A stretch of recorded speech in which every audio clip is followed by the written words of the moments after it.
Okay, so it is, I mean, like, I'm going back to school really soon, but I still have all this free time because now, like, work has ended, like, my summer job has ended, I'm not doing that anymore, so now I'm just kind of doing nothing, and I've been doing nothing for the past couple days, and I've been miserable. Like, not like sad miserable, just like the I think part of it is like I don't have anyone really to talk to. I don't have any siblings or anything, and my dad's working, so and I guess I could talk to my friends and stuff, but they also probably have things to do. So I don't know. I should talk to somebody, but like maybe I'll try that after this. This is already making me feel better, like talking to something, even if it's not like, even if there's not a person in front of me, it's still, I'm sort of like talking to somebody. So and I've also been trying to like, do some creative stuff and things, and like, I don't know, be a little productive. That's been good. However, I keep finding myself scrolling, not even scrolling on like Instagram Reels. Like I was doing that, but like, because I don't have TikTok. I refuse to get TikTok. There are 3 apps I refuse to get: TikTok, Facebook. I mean, not Facebook. Well, I don't know. I don't care about Facebook. TikTok, Twitter, and Snapchat. I will not call. I will not call Twitter X. It's Twitter. But those are the 3 apps I refuse to get: TikTok, Twitter, and Snapchat. I refuse to get them. I'm too old for Snapchat. Like, in the big 2026, at the big age of 18 years old, almost 19 years old, you think I'm gonna get Snapchat? No.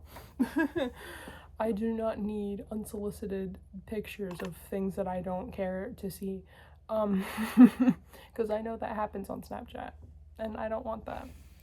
I mean, like, I wouldn't, like, talk to random people. I don't know how Snapchat works, and I don't want to know. I don't care. And anyway, I've also been trying to like make colors better. I figured out how to turn on my fan without having the big light on, which is great, which has been great because, as a neurodivergent person, I hate the big light. The big light, I mean, it's nice to be flooded with light sometimes, but most of the time I hate the big light. And when I want my fan on and I want to have that lamp, because like that lamp has better lighting. Oh, I'm dying. That lamp has like better ambient lighting. As you can see, it's this nice warm glow, and I love the nice warm glow. I'm wearing this scarf. I love me some scarves. I love me some warm colors. I love me some browns.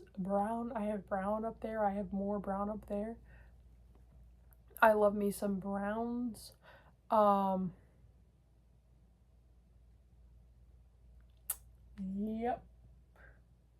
I have a bunch of things. I have a glass of air.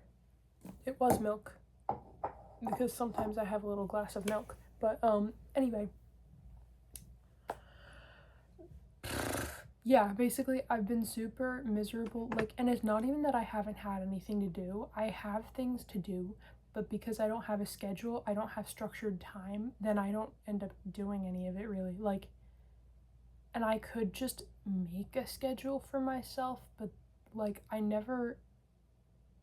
it's not as, because if I tell myself to do something that I know in my head I don't actually have to do, then my brain's just gonna be like, oh, so I don't need to follow the schedule. Like, because I'm telling me to follow the schedule, but I'm not actually gonna follow the schedule. Like, do you think I'm gonna do what I'm telling myself to do? No, I need somebody else to tell me. I need somebody else to, like, give me allotted time for things. That's something that I discovered last semester when I was like, okay, essays, I do love an essay. I am an English major. I do love an essay. However, essays are also the bane of my existence because they are long-term dates. Like, they are long-term things, and that's the thing with essays, I could knock it out the night before and be fine. I've always done that. That's never been a problem. Until it was a problem. Like, I got to college and then my essays were like not like, because I got through high school, like everybody was like, oh yeah, you're great, gold star, you're a great writer, keep doing what you're doing. And I'm like, oh cool, my college professors are gonna love me. I turn in my first college essay, it's this huge I get this huge long comment back. My professor basically wrote me an entire essay about my essay and why it's bad. It was not an essay. I mean, he didn't write an essay about why my essay is bad. I did have to do that last semester in a different class, but this is the first semester though, like, and he wrote this like whole huge long thing, and I cried when I read it. Like, because it was just all of the reasons that my essay was like subpar. To be fair, I was the only freshman in that class. But that's fine. That's fine. It did make me a better writer. I just cried when I read it because like, my entire identity has been built as like a good writer, a good student, and then when that's a thing that I actually started talking about with my counselor therapist person. Like, they have free counseling at my school, which is great, and I have been taking advantage of that. And basically, like, I never really thought about the identity stuff until he was like, oh yeah, like, you were talking about how like your identity was based on like being a good student. And I was like, yeah, it was. And then we started getting into it and I was like, oh, that explains a lot. It just gave everything a new layer, and everything made even more sense than it already did. But anyway, the second semester, essays, I was better at writing essays then, and this professor, he hates AI, right? Love that. I love anybody who hates AI. I also hate AI. That's great.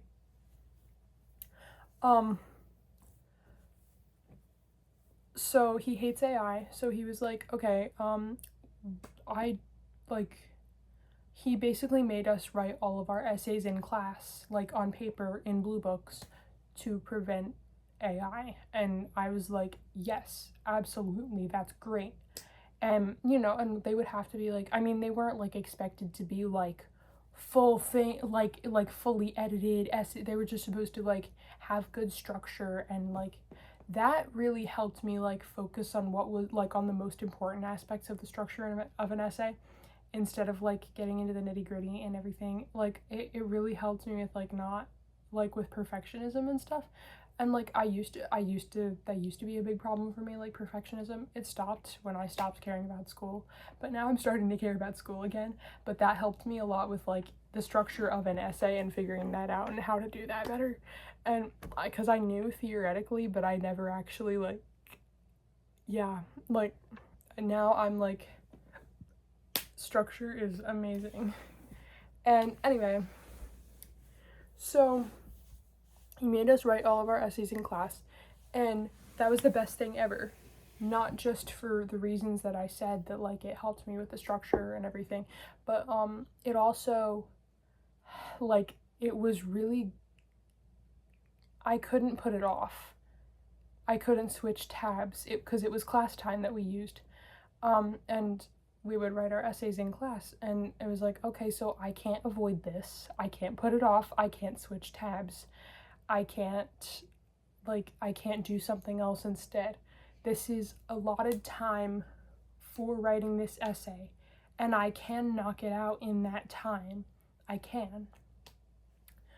And that was how I discovered basically that I needed like structure, I needed a schedule, I need a lot of time. Because if all I have is free time, then I'm gonna treat it like free time. Because, yeah, like, I need people to be like, hey, you need to do this at this time, and then I will do that. That's why my dad, whenever he tells me to, like, do something around the house, like, oh, like, can you go, like, clean the litter box or something, like, and, or, like, wash the dishes or something like that, and he tells me to do that, and then I'm like, oh, okay, and then I have to do it immediately, and, like, sometimes when I do that, he'll be like, oh, like, I didn't mean, like, right now, you don't have to do it right now, I just, like, whenever you get to it at some point, and I'm like, no, I have to do it right now or I won't do it, okay?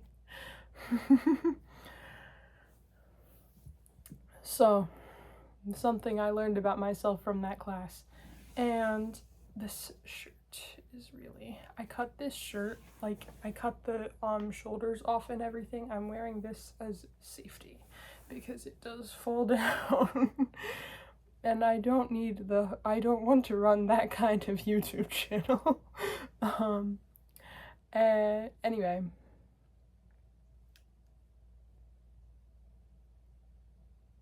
I forgot what I was gonna say. Yeah, basically, I need structure and a lot of time to do things or I won't get anything done. And we've already been over this. If I don't get anything done, if I'm not doing anything, I'm miserable. I did paint some shoes. I painted on my wall. I did do things. I did a lot of my laundry, albeit at a slower rate than I would have liked to do it. And I have to go get a load from the dryer right now because the dryer, well, not right now, because it's been right now, it's had to get, like, I had to do it right now for, like, the past hour, so, it can wait a couple more minutes. It can wait until I'm done yapping to my phone, so, but once I'm done this, then hopefully, like, I can already feel the agency returning into my body, like, I feel that heaviness lifting off my brain. It's great. I love talking. Talking is great. It's very strange. Sometimes it helps and sometimes it makes it worse. Like, if I try to force the words out, then it makes it worse. But when I try, like, when it's just like bleh, then it just makes me feel better. It makes everything better. I just love to talk. I need to talk. I love talking. But anyway. Oh, another thing that I wanted to talk about, completely unrelated, but, like, this is just about the world in general, I guess. So, the movie Project Hail Mary. I love the movie Project Hail Mary. I love Project Hail Mary. I love shipping Ryland Grace with Markiplier. I love shipping Ryan Gosling and Markiplier. I love Rocky. I love the fact that Rocky is a silly little chud and no one knows how he pulled Adrian. And and I also love just Rocky in general. I love Airways Ryland Grace. I love Project Hail Mary. I love the movie itself. It's just a great movie. It makes me so happy. And okay, I'm a fan of Interstellar, right? I really like Interstellar. Wow. Yeah, I like Interstellar. I'm so niche and not mainstream at all. I like Interstellar a lot. And it's actually part of, like, what helped me, like, figure out things, like, about my philosophy and stuff, like, about love. Anyway, I'm gonna get into that at some other time, because right now I want to talk about Project Hail Mary. The reason I brought up Interstellar was because Interstellar is sad, right? That's why I love Interstellar. It's so tragic. Interstellar it makes me ugly cry, and I love ugly crying.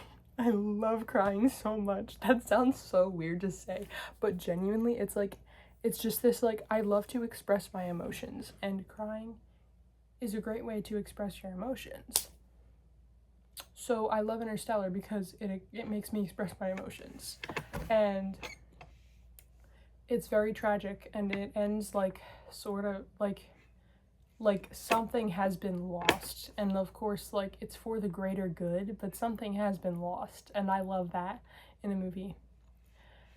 Project Hail Mary did not give me that feeling. I was like, yeah, and when I originally saw it, I was like, oh yeah, if I were writing this movie, I would have killed them, and it would have been super sad, and blah, blah, blah, blah. And then I was like, and then I thought about it more, and I thought about the world in which we live, and I was like, no, Project Hail Mary is not supposed to be a sad movie. The happy ending is so important. Project Hail Mary spoilers, by the way, in case that wasn't clear. Oh my gosh. I hope I didn't, like, ruin it. Go watch Project Hail Mary. It's really good. Watch Project Hail Mary. But anyway, I realized how important the happy ending was for Project Hail Mary. I'm a little bit congested. I think I might be getting an ear infection. I get those like every 2 years, and I hate them. And it kind of like switches ears. Like, I think a couple years ago it was this one. Right now it's this one that's clogging up. Yay! I can't wait to deal with that tomorrow. Because they usually last like a couple days.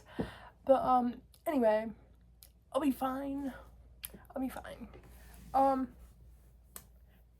But yeah, I realized how important the happy ending was to Project Hail Mary, because we live in a world full of despair. Like, and this is part of the reason I hate being on Instagram, because every single thing I see is just like, oh, like refugees from Gaza, and like genocide in Congo, and like the war with Iran, and another genocide, and like there's so much, like there, and also like of course how shit America is right now. Like, it's like we're surrounded by so much doom, and it's really overwhelming. But then there's also a side of it where like you are guilty. Like, you feel really, really guilty because you're supposed to care about all of it. And it's not even that you don't care. It's that you, one, feel powerless. Two, if you actually do something about it, then that opens up a whole new can of worms. Like, then you're expected to become an activist. It's like caring, you don't care enough unless you're an activist about it. And if you're not an activist about anything, then that means you don't care about it. You have to be an activist about everything in order to prove that you care about it. I mean, that's just the feeling that I've been getting from it. I don't know if other people feel the same way, but that's how I've been feeling. And that, I hate that so much. It's because, like, it's a genuine, like, of course I care about it, but like I don't have the time. I don't have the emotional, like there are see, you can think of valid reasons. I can think of valid reasons why I can't be an activist about everything. But I feel like none of them are good enough because children are still dying. You know?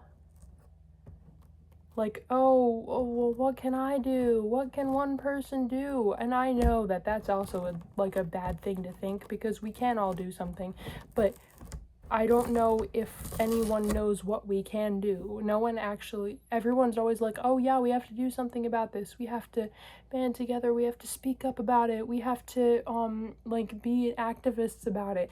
And, like, it's like, I don't think we know what steps we can actually take in our everyday lives that aren't becoming an activist all the time. Because we have lives too. We have to take care of things. We have dreams. Like, I don't want to feel like I have to drop everything to care. Because there's so much else I already care about. And I just don't want to add on to my plate when, like, and then it's even worse because, like I said, I haven't been doing anything. But, like, I don't know. It's just, there's a lot going on in the world, and I feel like I have to care about all of it and do something about all of it. Like, I am personally responsible. Because that's what they all tell you. It's like, oh, you are personally responsible for this. You have to care. You have to do something about it, because if not you, then who else? And I know that a lot of them try to guilt trip you on purpose, but that's the thing. It works because there are real issues and there are real people suffering. And I don't know what to do about that. And I don't know how to balance caring about it with having peace of mind, because that's important to me. Being happy and having peace of mind is important to me. I want to be happy. I want to live my life.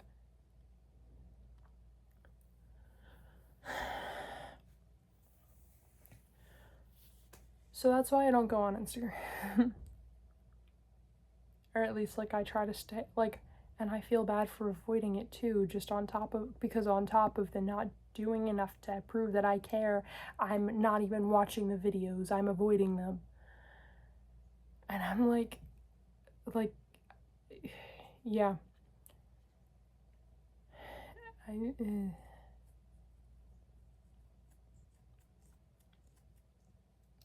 My point is, there's a lot of things going on in the world, and we're surrounded by so much doom all the time, especially online, and our whole lives are online, right? So it's basically like what's online seeps into our real lives, because we're always thinking about what we're hearing about. Like, if we're constantly on there, then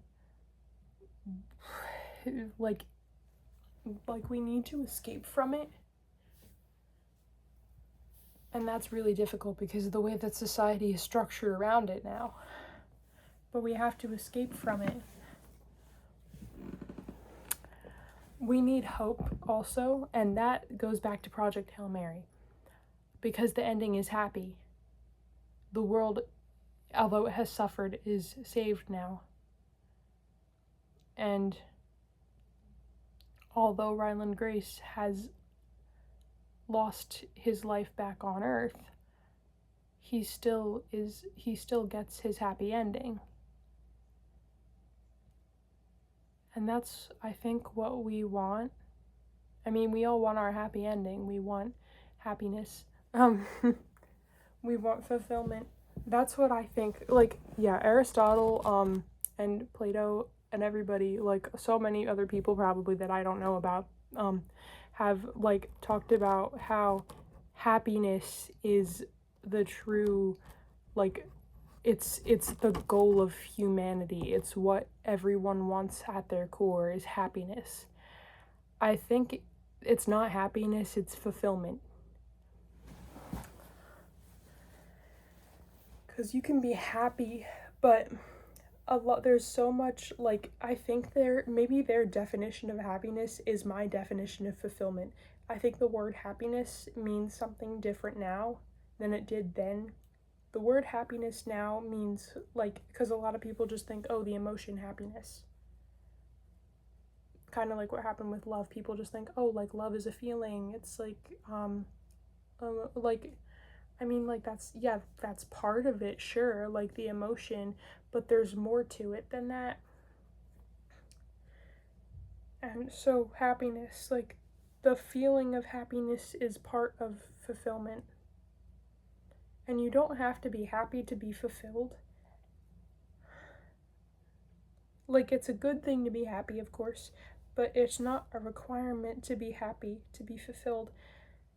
And I think that's why people suffer for the sake of others, because it gives them fulfillment, even though they're not necessarily happy about doing it. And that fulfillment is better than happiness.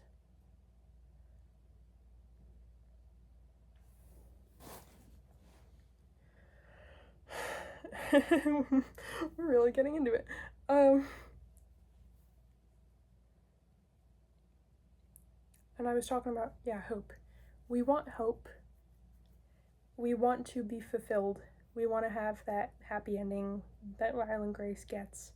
And I think another really important thing is the fact that he's lost something, like he's lost his life back on Earth. Not that he had much, but he had his students. And obviously, I mean, like, there was a lot more to him wanting to stay on Earth and not go into space than his students. Because, like, yeah, like, oh yeah, he cares so much about his students, but he also, like, doesn't want to die. So he also is very afraid of death. So, um,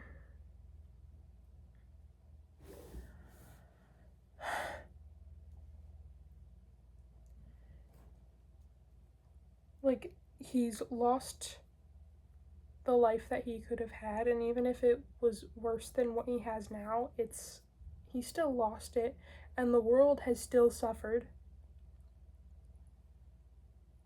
Like, Earth has still gone through the drop in temperature, and like people have still lost resources and things like that. It's the situation for them is still bad, but there's hope. And our situation right now is bad. Like I said, so much doom and awful things happening all over the world, and especially like and also like in our own lives, like because we're living in it. So, there's a lot of bad things going on. But we need hope to counteract it. And that is, yeah, I think that's why Project Hail Mary connected with a lot of people. Because there is hope despite the fact that a lot of people suffered.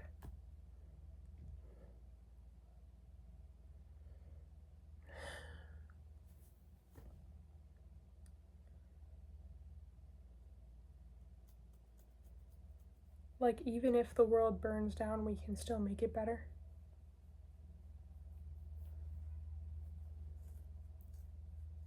And another thing I saw recently, like, because, I'll scroll on Pinterest and sometimes I get screenshots of text posts from Tumblr. I have Tumblr.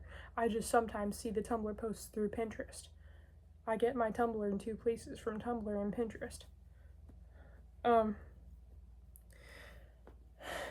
Also, I said the three apps that I would never, speaking of Tumblr, the three apps that I will never get again are TikTok, Twitter, and Snapchat. Tumblr is the worst social media app to ever exist. And it's also amazing. I love Tumblr. It's the worst thing ever. But it's amazing and it's great and I love it. Yeah. Another thing I saw on Tumblr this time, not on Pinterest, another text post, and it was like, please, like, be careful, do not install Tumblr on your phone. It will, because it will, like, you will accidentally, like, you will download a virus on your phone called Tumblr. And I was like, yes. Yes. Anyway, I saw a screenshot of a text post from Tumblr on Pinterest. And it was like,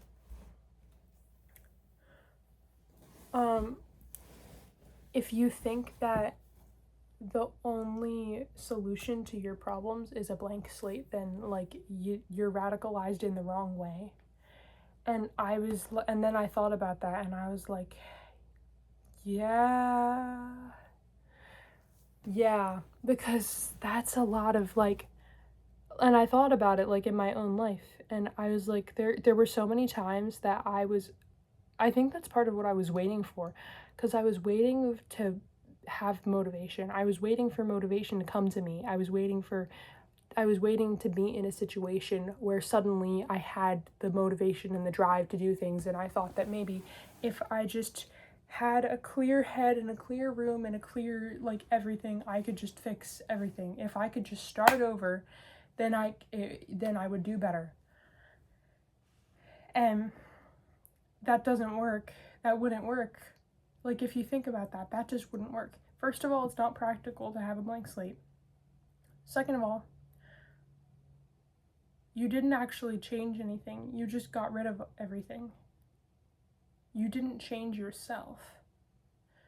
You will still follow the same pattern of behavior. It will still follow the same like patterns of behavior and cycles and everything that you've been doing for your entire life, or whatever you're used to. However long you've been doing it, you're used to it now, and you're going to continue doing that no matter what situation you're in, because it's a habit. Your habits, your bad habits, are still habits. And even if you were a blank slate, your life was a blank slate, you were at ground zero, you were working from the ground up, you would still fall into the same patterns of like the same routines and everything.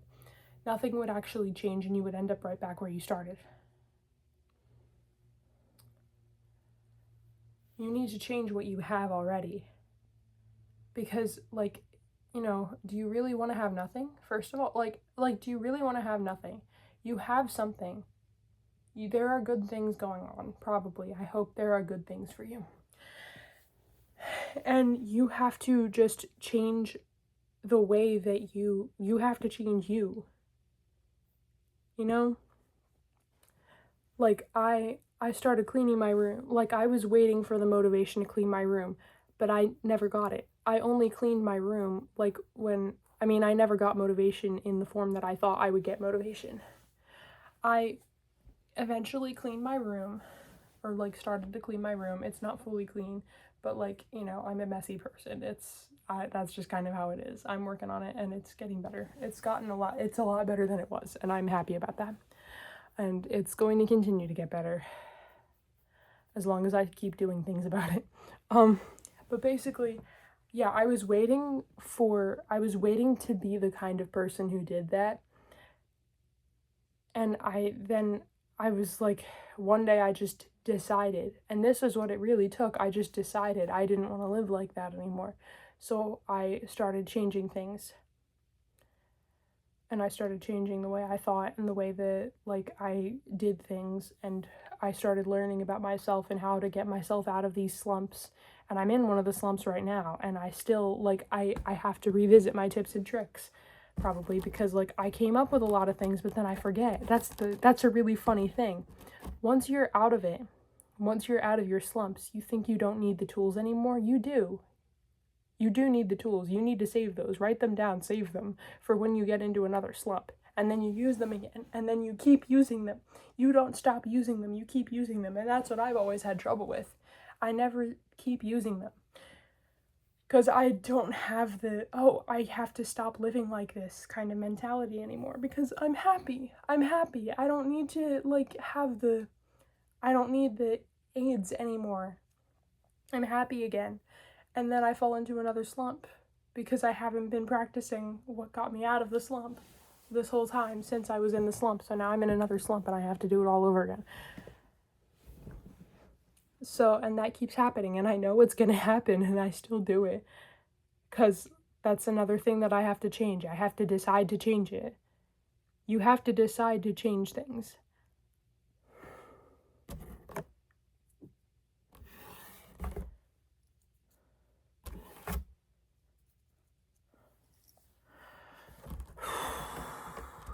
And the same thing can apply to the entire world.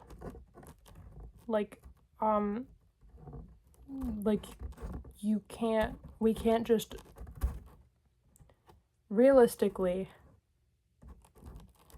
it wouldn't be practical to just burn down the whole world and then restart again. Because then we would still, like, we didn't change ourselves. We would still follow the same things. Like, we would start a new country even, and we would, like, start it on, like, good, real principles, and then they would get twisted again.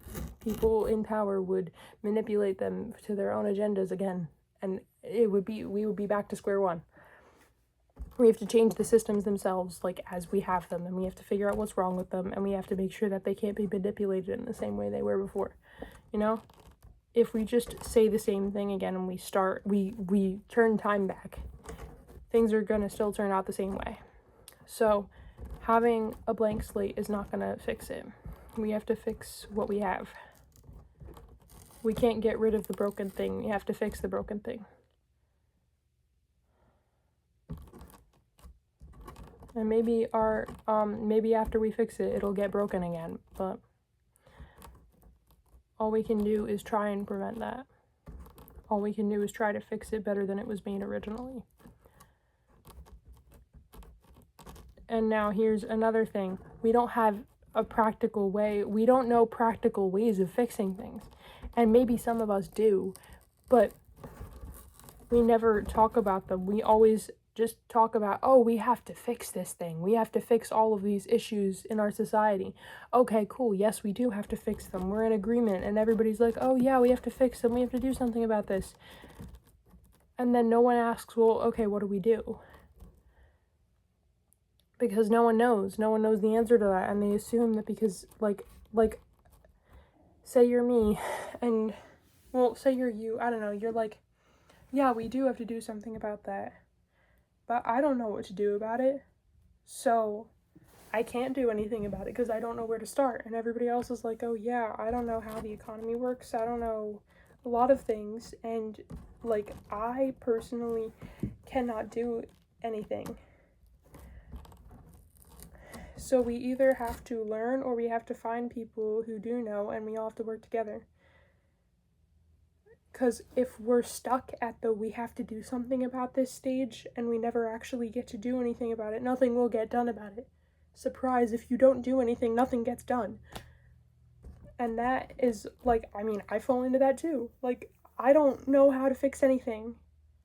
I just know, like, I have philosophical ideas and, a renaissance is coming for sure, but I don't know who's gonna be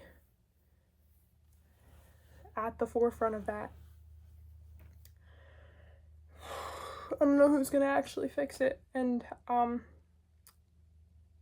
don't know. I don't even know if I will. Like, I want it to get fixed, of course, but again, like, that's so much work. I have my own life, and, like, as much as I want to be the kind of person that's like, you have to do something about it, blah, blah, blah, and I want to call you to action, but I also feel like a hypocrite because I'm not doing anything. I feel like I'm not doing anything. I mean, like, I make characters and I want to tell stories. Art is important. Art is very important. But without, like, unless it inspires action, then yeah. So I guess I need to keep making my art and I need to actually finish it. That's another thing. I never actually finish anything and I need to finish something. I keep making new things or having ideas that aren't, like, the main thing, and I'm not really working on the substance of it. I'm using, like, the side things as side quests. And I don't want to do that. I want to actually make something. Because I'm afraid that if I don't make something quick enough, then the time will have passed and it'll be too late for people to appreciate it as it is. But I don't know. Like, and I have the steps in my head of what I want to do. But I just keep not doing it. And that bothers me a lot. That bothers me so much.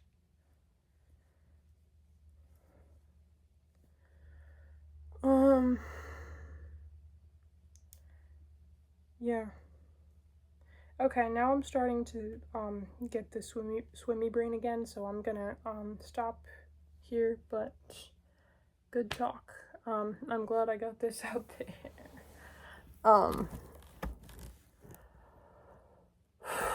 Maybe I'm gonna get my laundry and everything. I don't know, maybe I'll try to do something. I want to do something. I'm in the mood to do something, but I don't know what. I'm gonna make a list. That's a good trick. I always forget about lists. Why? I went through a whole thing where I like lists are like my best friend, and now I'm not making any lists anymore because I'm not in the habit anymore. Again, I'm not using the crutches anymore because I think I don't need them. But, like, I need to make a list. I'm gonna make a list. All right. Okay, well,